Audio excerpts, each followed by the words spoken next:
Hello, Steve White, Steve Arts 89. Well, I love Stinkor. He's one of the characters I had when I was a kid, and his figure survived fairly well. So I sort of put him off. I wasn't really going to get him because I originally was just getting mini comic versions and alternative versions and stuff like that, and I wasn't getting the ones I already had unless they were in really bad condition or something. But I sort of realised the Origins and Vintage collection don't really blend. So I decided to get all the Origins ones, and I'm going around basically trying to find them all, and a lot of them are selling out or they're expensive now because they've been around for a couple of years. But I finally got Stinkor, and he's got his art on the back, of course, with his little bit of text. And smell for odor attack, and twist into powerful battle positions, of course.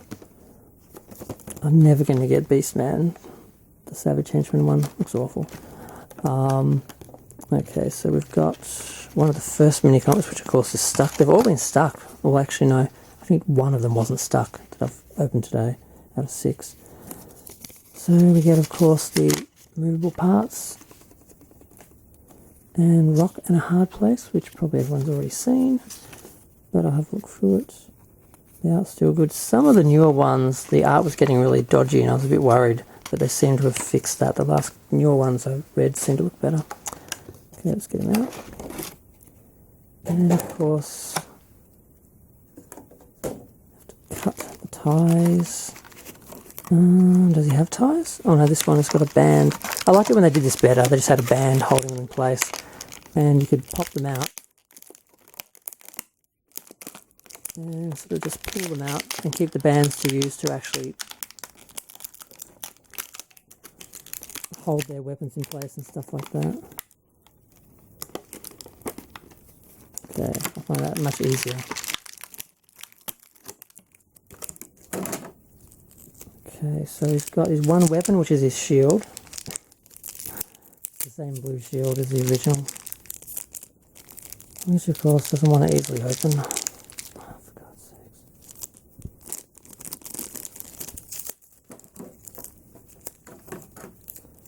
So yes, the same old blue shield we've seen a million times.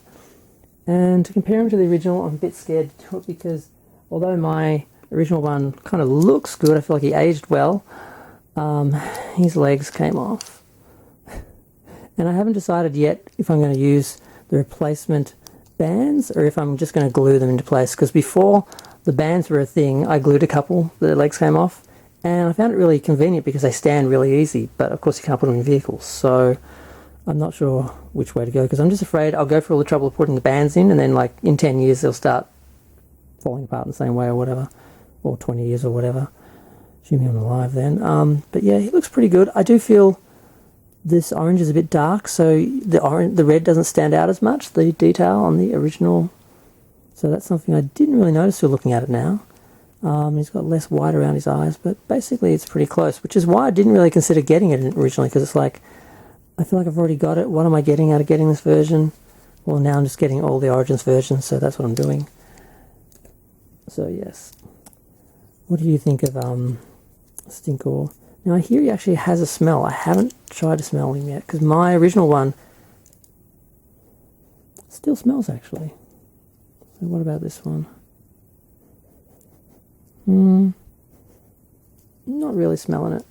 There's something there, but it's not like the original one. It's not that noticeable. Maybe they're just trying to suggest that to us so we think it's actually there. I don't know. I'm going to go. Feel free to share, like, comment, subscribe. Let me know what you think of Stinkor and some of the more accurate reproductions from the Origins line. Like, if you've got the vintage one, do you really need them? Is it, unless you're into posability, I'm sort of wondering. But I just gave up and decided to get them all. Okay, bye.